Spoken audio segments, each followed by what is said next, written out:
Министерот Муцунски го повикал бугарскиот амбасадор Радуков на разговор во МНР. Бара истрага и објаснување од официјална Софија за објавениот документ за патувањето на семејството на премиерот во Бугарија. За Муцунски загрижувачки е тоа што излагуваат лични податоци поврзани со членови на семејство на председател на влада.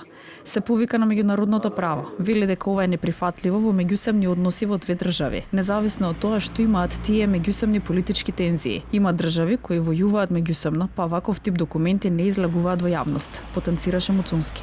Тоа е за нас еден неприфатлив начин на меѓусебно функционирање, затоа што посебно кога се во прашања движење на членови на семејства, на високи државни функционери, безбедноста е прв приоритет.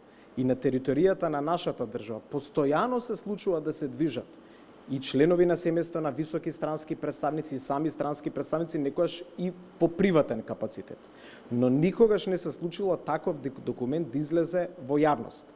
И доколку би се случило такво нешто, првиот чекор што би го направил е јас да се извинам на таа држава, бидејќи очигледно немало доволно висок степен на безбедносен капацитет во рамките на институцијата.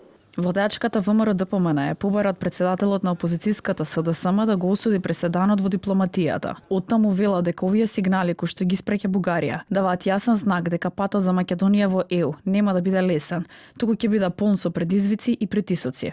Вчера премиерот Мицкоски изјави дека ги информирал и партнерите од НАТО. Порача дека станува збор за дипломатски преседан, а потезите кои доаѓаат од Бугарија ги нарече матерски, нејасни и неразумни. За документот кој протече низ социјалните мрежи минатата недела и имаше реакција од официјално Скопје.